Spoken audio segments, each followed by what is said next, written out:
Jemaat yang dikasihi Tuhan Yesus Kristus, presbiter yang bertugas mengucapkan selamat beribadah di hari kenaikan Yesus Kristus. Kiranya ibadah saat ini menjadi pertemuan, perayaan, dan pengucapan syukur yang berkenan bagi Tuhan. Pemberitaan firman Tuhan pada ibadah ini akan disampaikan oleh Pendeta Nyonya Yvonne de Tarore Lopati. Pada hari ini, hari ke-40 sesudah Paskah, kita datang bersujud sembah merayakan hari kenaikan Yesus Kristus ke sorga. Ia mati dan bangkit membuktikan bahwa ia benar berkuasa atas dunia orang hidup dan orang mati. Kini ia naik ke sorga untuk menerima kembali tahta kemuliaannya sebagai Raja di atas segala raja dan Tuhan di atas segala Tuhan. Marilah berdiri untuk menyambut firman Tuhan hadir di tengah-tengah persekutuan kita.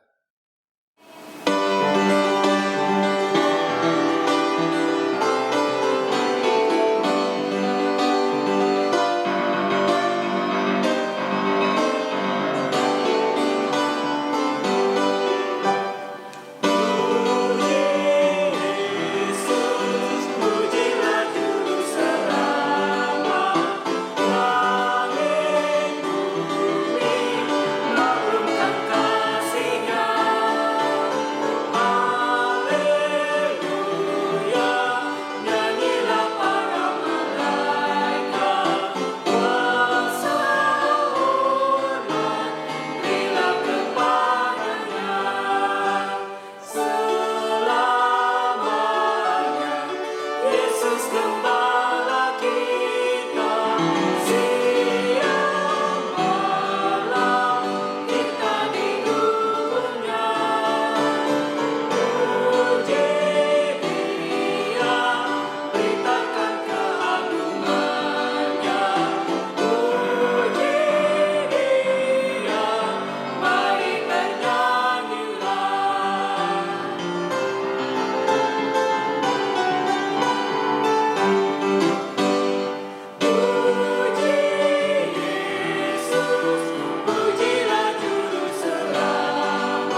Jemaat, marilah kita tabiskan ibadah ini dengan suatu pengakuan bahwa pertolongan kita adalah dalam nama Tuhan yang menjadikan langit dan bumi.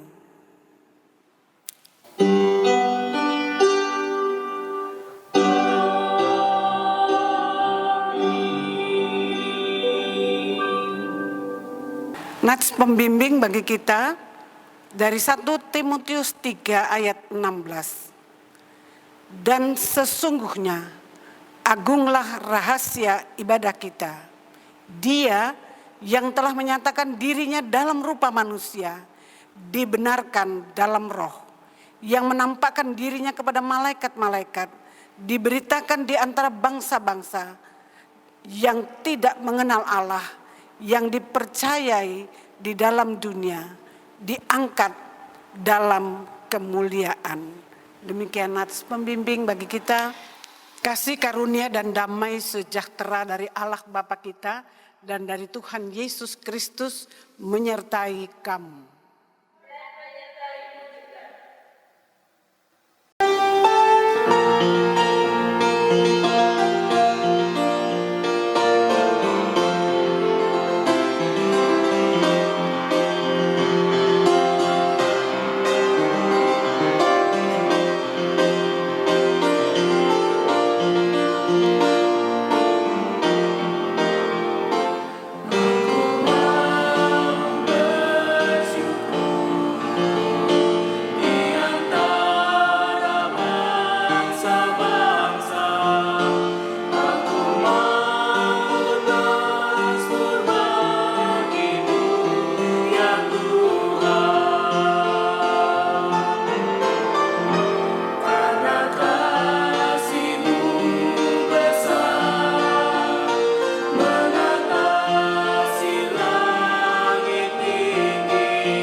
Jemaat, mari berdoa kepada Allah. Ya Bapa yang Maha Kuasa, dalam persekutuan ibadah ini, kami datang merendahkan diri dan mengaku akan segala dosa dan kelalaian kami.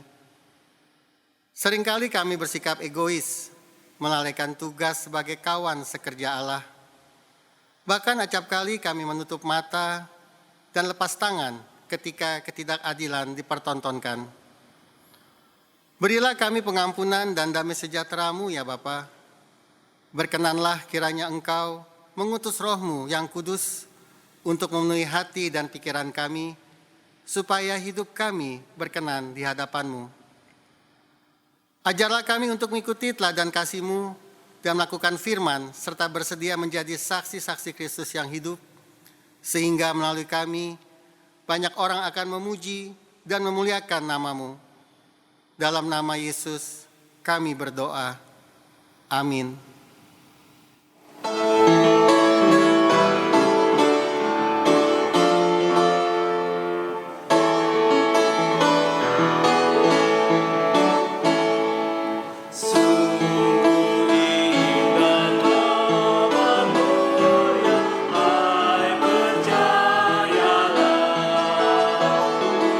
Yesus tak berubah selama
Jemaat, mari kita berdoa, mohon pimpinan dan bimbingan Roh-Nya yang kudus untuk pembacaan dan pemberitaan firman Tuhan. Mari kita berdoa. Di saat ini ketika kami sebagai gereja mengingat kembali karya agung-Mu melalui kenaikan ke surga, kami akan mendengarkan kebenaran firman-Mu. Karena itu urapilah hamba-Mu, setiap kami yang mendengarnya, baik di rumah, bersama dengan keluarga sendiri, dimanapun kami berada. Biarlah kebenaran firman-Mu sampai ke setiap hati, pikiran, dan seluruh keberadaan kami, dan memberikan penguatan bagi kami untuk menghayati arti kenaikan-Mu ini ya Bapa. Karena itu berfirmanlah kepada kami semua, sebab setiap kami sudah sedia untuk mendengarkannya. Nyatakanlah kehendak-Mu yang terbaik bagi kami. Urapilah hamba-Mu dengan kuasa Roh-Mu yang kudus. Di dalam Yesus Kristus firman yang hidup itu kami berdoa. Amin. Jemaat, marilah berdiri untuk mendengarkan firman Tuhan yang dibacakan dari Alkitab. Haleluya.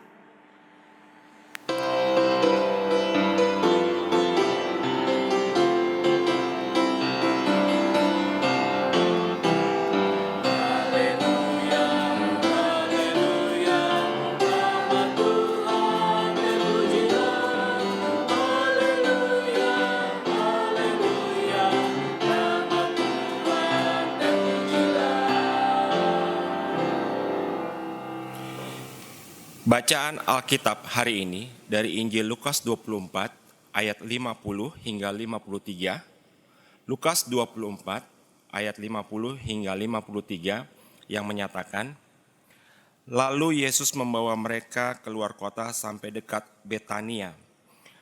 Di situ ia mengangkat tangannya dan memberkati mereka. Dan ketika ia sedang memberkati mereka, ia berpisah dari mereka dan terangkat ke sorga. Mereka sujud menyembah kepadanya, lalu mereka pulang ke Yerusalem dengan sangat bersukacita. Mereka senantiasa berada di dalam bait Allah dan memuliakan Allah.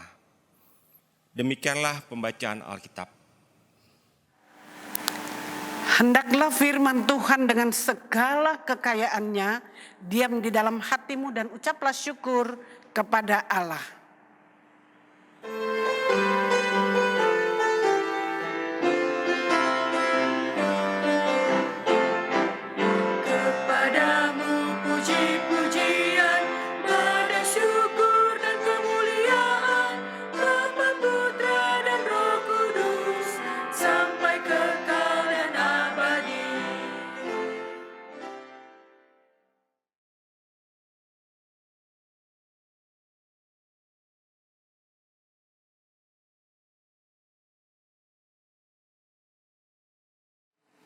Jemaat yang kasih dalam Yesus Kristus, Shalom. Bacaan Alkitab yang tadi kita bacakan bersama-sama dari Lukas 24 ayat 50 sampai dengan 53 ini, yang oleh Lembaga Alkitab Indonesia diberi judul Kenaikan Yesus. Dan sebagai refleksi renungan bagi kita secara sinodal GPIB diberi tema berpisah untuk kembali. Kelihatannya dalam ibadah-ibadah Kristen, kisah kenaikan Yesus Kristus dilihat tidak begitu penting sebagaimana kisah kelahiran, kematian, dan kebangkitannya. Hal itu bisa disaksikan dari sikap umat sendiri, kelihatannya sepi-sepi saja. Tidak perlu ada panitia atau kegiatan-kegiatan tertentu untuk memperingatinya. Namun saya berdoa, biarlah di momen seperti ini di mana untuk pertama kalinya dalam hidup kita sebagai gereja, kita merayakannya di rumah saja. Kiranya ini akan lebih memberikan makna serta penguatan bagi kita tentang arti kenaikan Yesus ke surga tersebut. Pertanyaannya, lalu apa dasarnya kita menerima dan mempercayai hari kenaikan Yesus Kristus tersebut? Peristiwa kenaikan Tuhan Yesus ke surga tidak saja merupakan momen yang penting bagi para murid-muridnya, tetapi bagi kita juga sebagai orang Kristen. Menurut tahun gereja, bahwa kita sedang menutup suatu jangka waktu yang paling penting, yaitu jangka waktu kehidupan dan pelayanan Yesus Kristus selama di dunia ini. Jangka waktu mulai dari kelahirannya, penderitaannya, dan kematiannya, serta kebangkitan dan kenaikannya ke surga. Menutup suatu masa tentang nubuatan janji penyelamatan Allah, dan serentak dengan itu terbukalah pula era baru, yaitu penggenapan dari janji nubuatan tentang penyelamatan Allah di dalam dan melalui Yesus Kristus.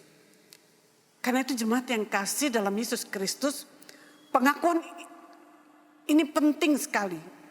Oleh sebab itu pengakuan dunia dan juga bangsa Indonesia dengan memberikan tanda merah pada kalender kita, hal ini sangat penting. Mengapa?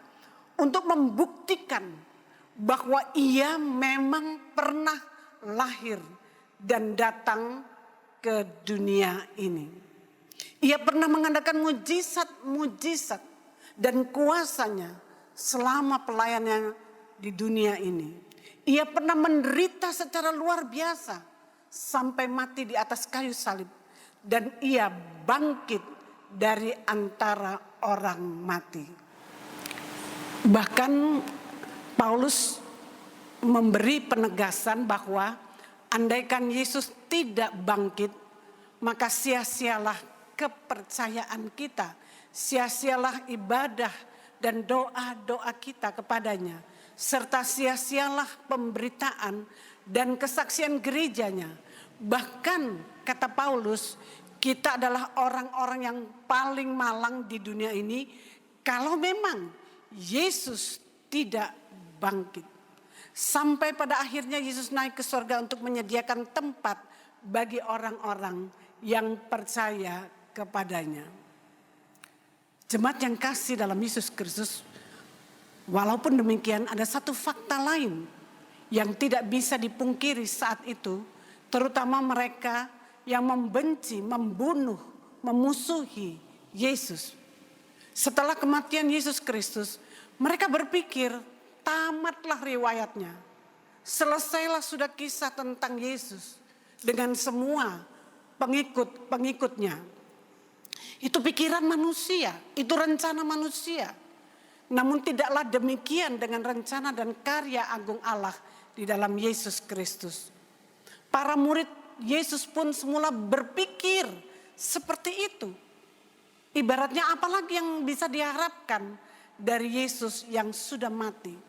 Sehingga mereka menutup diri bersembunyi di suatu rumah antara sedih dan takut menyelimuti diri mereka.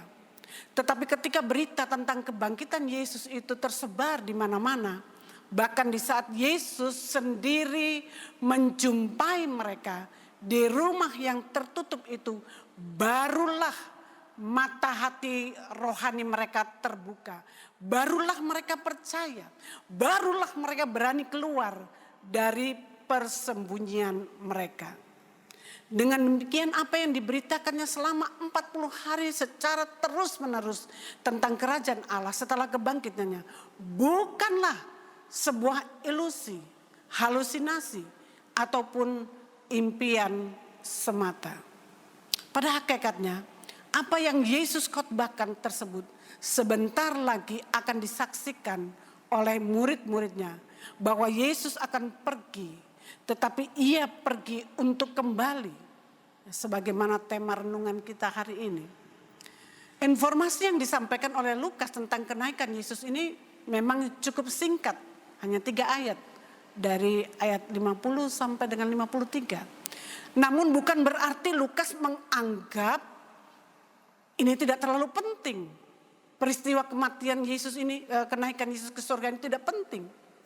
Sepertinya Lukas menuliskan momen ini lebih lengkap lagi di Kisah Para Rasul 1 ayat 6 sampai dengan 11. Di kisah ini lebih terekspresi dengan jelas bagaimana situasi dan kondisi murid-muridnya saat mereka harus ditinggalkan. Ada perasaan antara sukacita dan sedih, percaya dan tidak percaya. Mungkin inilah suasana hati yang penuh kasih terhadap orang yang paling dekat, yang menjadi soko guru mereka, orang yang menjadi tumpuan harapan mereka.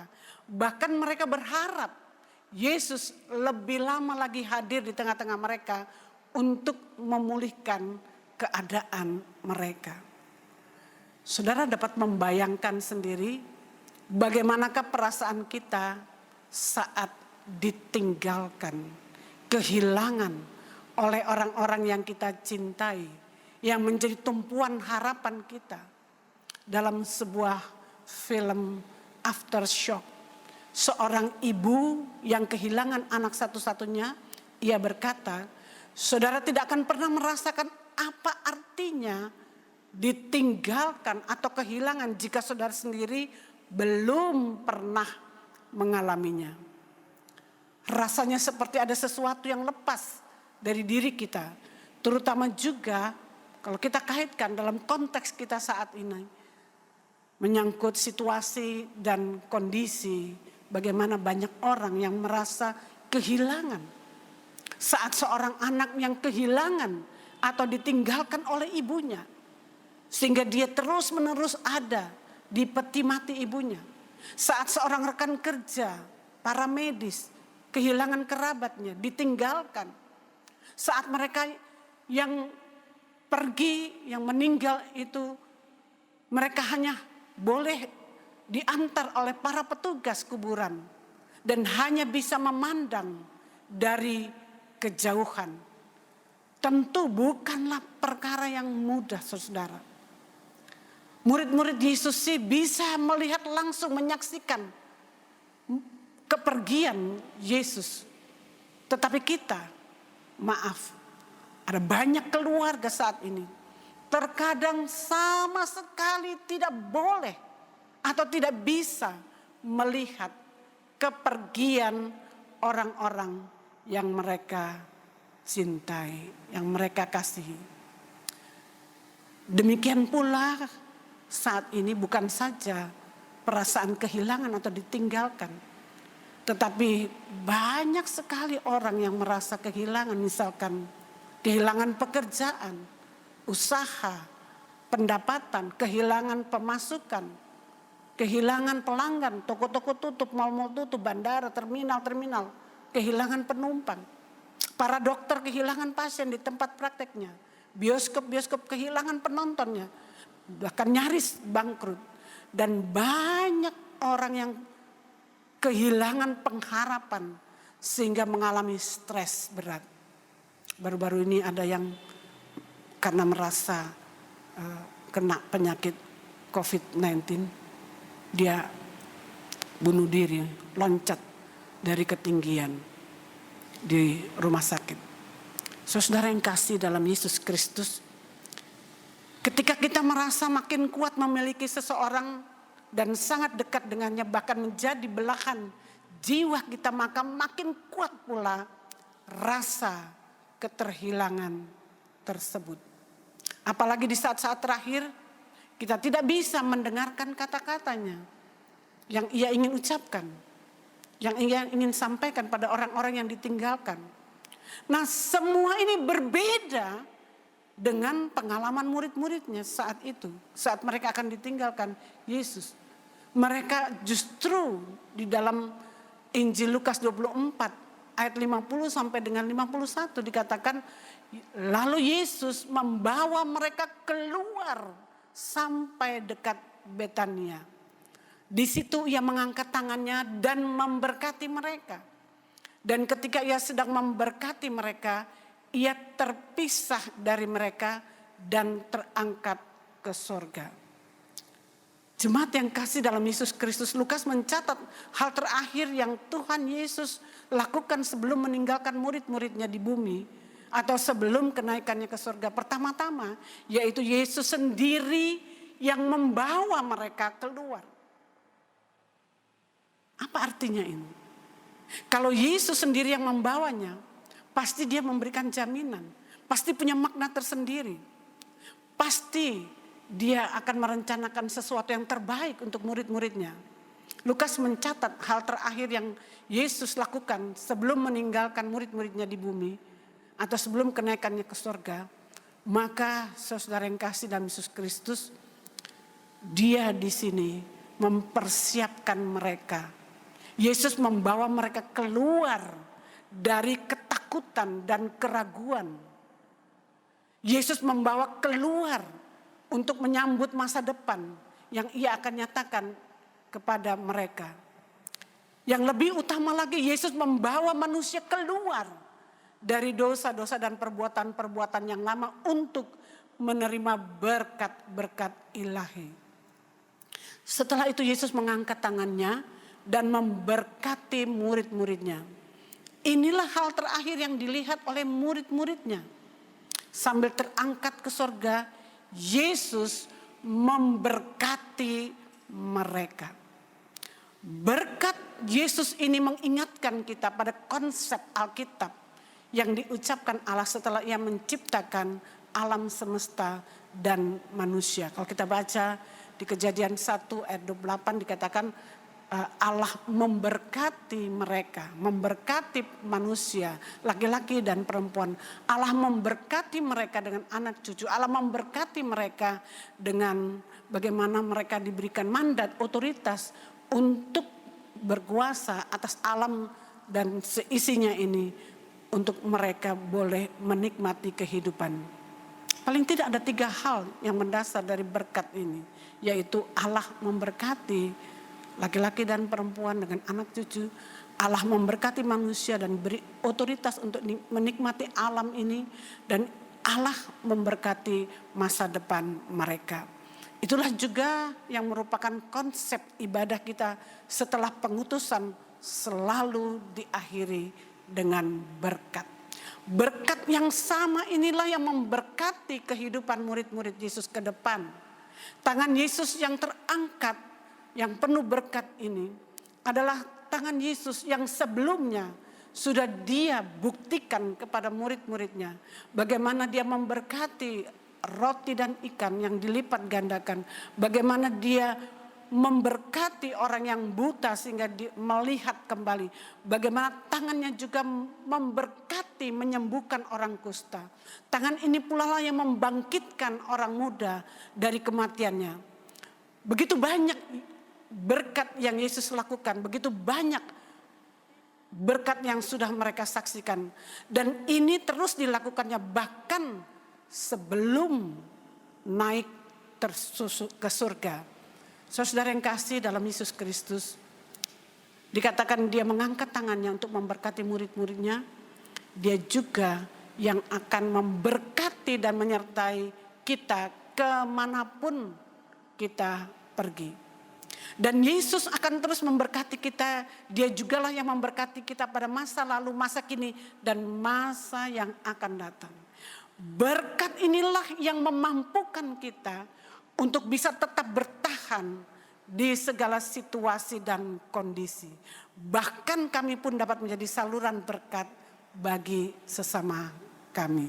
Kita ingat minggu yang lalu di dalam khotbah juga bagaimana kita yang diberkati juga harus bisa menjadi berkat ya, melalui apa yang kita miliki bagi sesama kita. Oleh sebab itu kenaikan Yesus Kristus ke surga bukan berarti dia meninggalkan dan membiarkan umatnya bergumul dan berjuang sendiri di tengah-tengah dunia ini. Sebelumnya Yesus pernah berkata, kalau kita baca di dalam Ibrani 13 ayat 5b, aku sekali-kali tidak akan membiarkan engkau dan aku sekali-kali tidak akan meninggalkan engkau. Pertanyaan selanjutnya adalah, mengapa Yesus harus naik ke surga? Hal ini mengingatkan kita kembali terhadap apa yang pernah Yesus ucapkan ketika dia ada di atas kayu salib.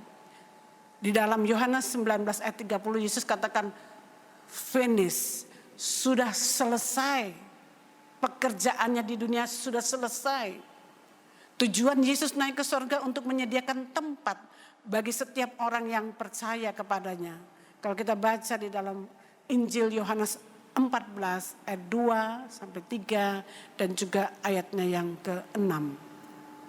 Di mana Yesus menjanjikan tempat bagi setiap orang yang percaya kepadanya. Sekalipun dia pergi, dia akan selalu ada dan datang kepada kita. Kalau kita baca di dalam Injil Yohanes 14 ayat 18 dikatakan, aku tidak akan meninggalkan kamu sebagai yatim piatu, aku datang kembali. Artinya apa? Kedatangannya bukan saja dimaknai atau kepergiannya bukan saja dimaknai bahwa untuk selama-lamanya. Tetapi kedatangannya dan kepergiannya untuk mengatakan kepada kita bahwa dia bisa dan akan selalu datang bagi kita sekalipun dia sudah pergi. Saudara yang kasih dalam Yesus Kristus itu untuk membuktikan bahwa kehadirannya tidak bisa dibatasi oleh ruang dan waktu. Yesus katakan dalam bagian yang lain di Yohanes 14 ayat 16 sampai 17 dan ayatnya yang ke-7 dari Yohanes 16 ini bahwa adalah lebih baik jika dia harus pergi. Karena penghibur itu akan datang kepada mereka, yaitu Roh Kudus, penolong bagi mereka. Itulah sebabnya setelah Yesus terangkat ke surga, mereka tidak lagi takut, mereka tidak lagi sedih, tetapi mereka dikatakan sujud menyembah kepadanya. Lalu pergi ke Yerusalem dengan sangat sukacita, sangat bersukacita.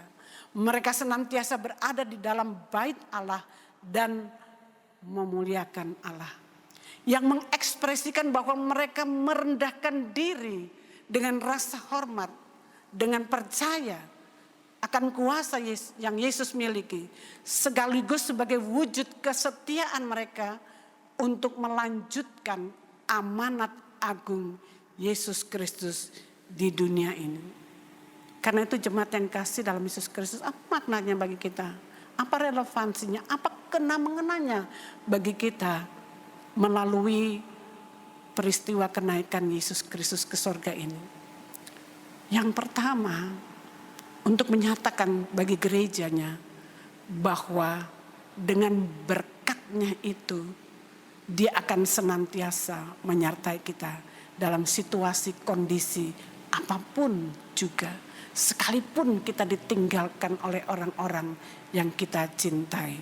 Yang kedua, kita ingat ucapan Yesus terakhir sebagai amanat agungnya dengan berpegang pada janjinya di dalam Matius 28 ayat 20 katakan, aku menyertai kamu senantiasa. Senantiasa artinya dalam segala situasi, dalam segala kondisi, baik atau tidak baik, sakit atau sehat, dalam keadaan apapun, senantiasa berarti di segala situasi sampai akhir zaman.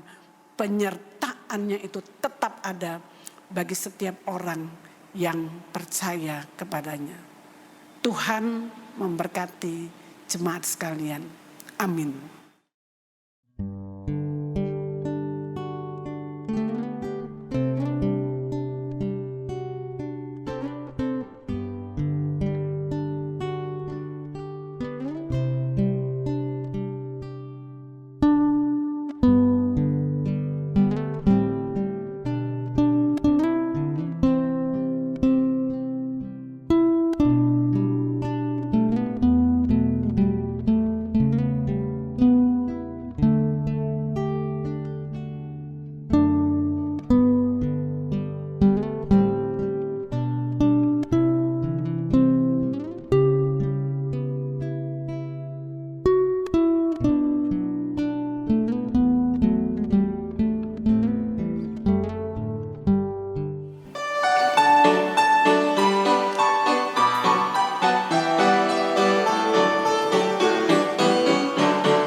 Jemaat, marilah berdiri bersama gereja dan orang percaya di muka bumi ini. Kita mengikrarkan pengakuan iman kita dengan hati dan mulut.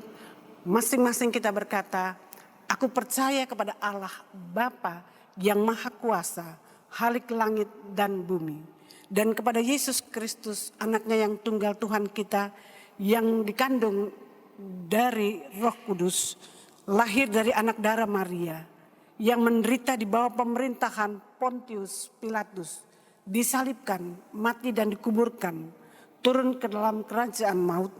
Pada hari yang ketiga bangkit pula dari antara orang mati, naik ke surga, duduk di sebelah kanan Allah Bapa yang Maha Kuasa, dan akan datang dari sana untuk menghakimi orang yang hidup dan yang mati. Aku percaya kepada Roh Kudus, gereja yang kudus dan am, persekutuan orang kudus, pengampunan dosa, kebangkitan daging, dan hidup yang kekal.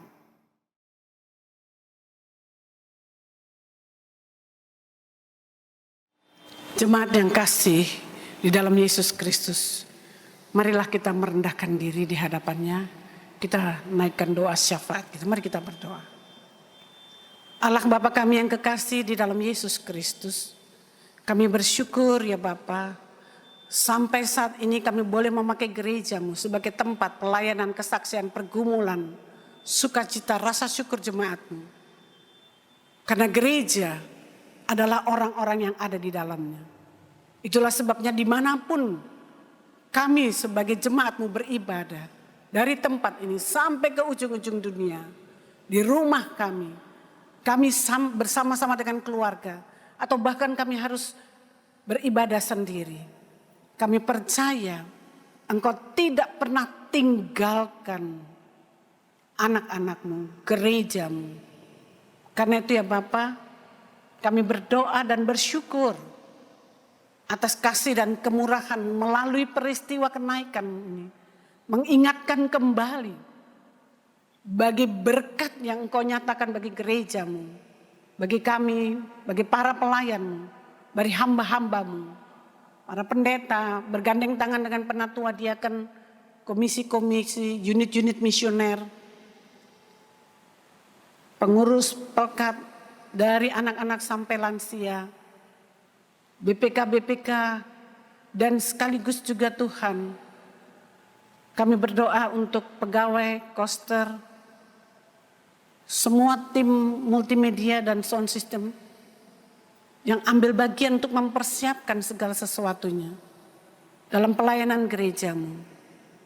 BPPJ, bahkan ya Bapa, seluruh jemaat-Mu yang merupakan bagian dalam persekutuan pelayanan dan kesaksian gereja-Mu ini. Biarlah Tuhan berkati jemaat-Mu ini. Dengan berkat itu pun Tuhan tolong kami, supaya kami teringat bagi sesama kami. Ada begitu banyak orang yang kehilangan keluarga, suami, istri, anak-anak, saudara, kehilangan pekerjaan, yang kehilangan berkat-berkat yang selama ini mungkin mereka rasakan begitu berlimpah-limpah. Tetapi tiba-tiba mereka harus menerima kenyataan bahwa semuanya itu hilang dari kehidupan mereka. Tapi Tuhan, kami percaya Tuhan tidak pernah tinggalkan setiap orang yang berseru dan berserah kepadamu. Bahkan Tuhan pakai bagi kami yang sudah menerima berkat ini, kami dapat menopang pelayanan-Mu lewat gereja-Mu ini Tuhan. Lewat kesaksian hidup kami, lewat pemberian kami untuk sesama kami di tengah-tengah pelayanan gereja-Mu. Dan kami serahkan mereka semua ke dalam tangan pengasihan-Mu. Kami teringat untuk anak-anak kami yang sedang mencari pendidikan, mencari pekerjaan, mencari teman hidup, mencari kedamaian sebagai janda, duda, yatim piatu, mereka yang hidup sendiri. Tuhan, biarlah berkat-Mu juga nyata bagi mereka. Kami berdoa secara khusus Tuhan, untuk mereka yang sampai saat ini juga dalam proses pemulihan. Kami menyadari kekuatan kami terbatas, kemampuan obat-obatan, dokter, perawatan, dan semua yang kami miliki penuh dengan keterbatasan dan kekurangan. Tetapi kami bersyukur bahwa kami punya Tuhan Yesus yang tidak terbatas, yang sanggup menjangkau setiap orang yang membutuhkan pemulihan. Tuhan, kiranya Engkau jamah, pulihkanlah, sembuhkanlah. Berkati obat-obatan, para medis, rumah sakit, dan semua yang diupayakan untuk pemulihan kesehatan mereka. Kami serahkan mereka juga ke dalam tangan pengasihan. Berdoa untuk bangsa ini. Apapun yang terjadi di tengah-tengah bangsa ini, kami pertaruhkan semuanya ke dalam tangan pengasihan. Setiap kami yang berdoa secara pribadi di rumah kami masing-masing. Hamba-Mu tidak bisa melihat, mendengarkan seru doa dan permohonan setiap keluarga, setiap kaum bapak, setiap ibu, setiap anak, setiap orang tua. Tetapi mata kasih Tuhan tertuju kepada setiap hati kami masing-masing. Karena itu supaya kami layak Engkau dengar dan Engkau jawab, ampunkanlah segala dosa dan kesalahan kami yang kami lakukan yang tidak sesuai dengan kehendak-Mu. Layakkan kami untuk menerima berkat dan kemurahan-Mu. Karena itu dalam pengasihan-Mu kami mohon ya Bapa. Pelihara kami dalam Yesus Kristus yang telah mengajar kami berdoa bersama-sama. Bapa kami yang di sorga, dikuduskanlah nama-Mu, datanglah kerajaan-Mu.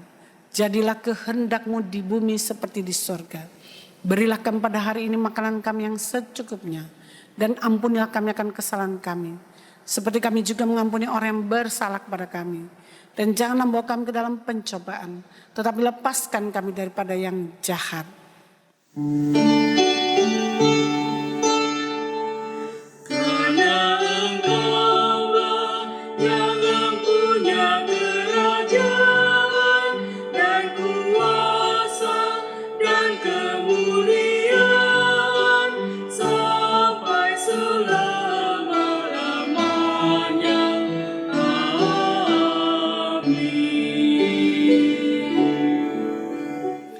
Tangan yang terulur adalah wujud syukur dan kesaksian iman bahwa jemaat Tuhan diberkati. Tangan yang terulur adalah tanda peduli untuk menopang persekutuan yang melayani dan bersaksi. Marilah kita memberi persembahan, sebab Allah telah terlebih dahulu mengulurkan tangan kasih dan berkat-Nya bagi kita. Dengarlah nas Alkitab dalam 2 Korintus pasal 8 ayat 12 hingga 13 yang menyatakan, sebab jika kamu rela untuk memberi, maka pemberianmu akan diterima. Kalau pemberianmu itu berdasarkan apa yang ada padamu, bukan berdasarkan apa yang tidak ada padamu. Sebab kamu dibebani bukanlah supaya orang-orang lain mendapat keringanan, tetapi supaya ada keseimbangan. Tuhan memberkati saudara dan persembahan saudara. Sebelum memberi persembahan, mari bernyanyi dari Kitab Bakti 85, bait 1 hingga 3, Oh Tuhan. Oh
Jemaat, mari berdiri untuk menyerahkan persembahan syukur ini kepada Tuhan dalam doa syukur.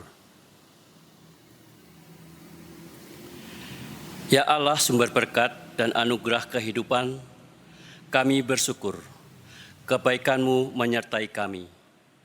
Kasih-Mu mendamaikan dan mengubah hidup kami. Engkaulah Tuhan dan Juru Selamat yang hidup. Inilah kami yang membawa persembahan kepadamu. Apa yang kami berikan dengan senang ini kiranya berkenan bagimu.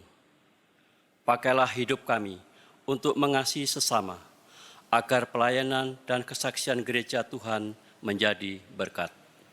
Dalam nama Yesus, Sang Sumber Berkat yang hidup, kami berdoa dan bersyukur. Amin. Jemaat, mari kita berdiri bersama-sama.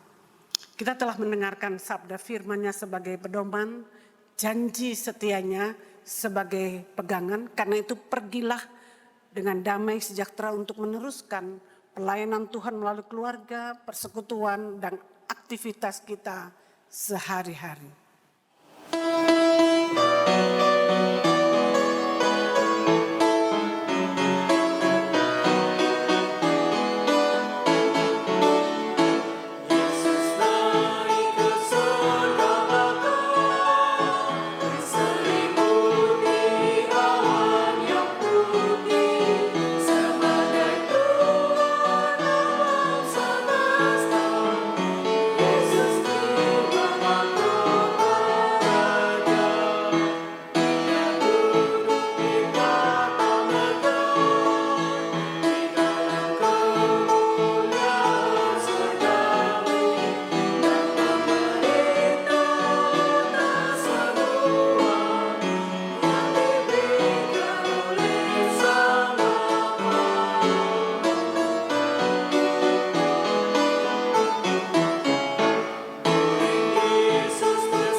Jemaat, arahkanlah hatimu kepada Allah dan terimalah berkat-Nya.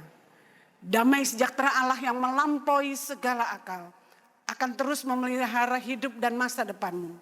Di dalam kasih karunia Yesus Kristus, oleh pimpinan dan pertolongan kuasa Roh-Nya yang kudus, Tuhan memberkati dan menyertaimu dari sekarang sampai selama-lamanya.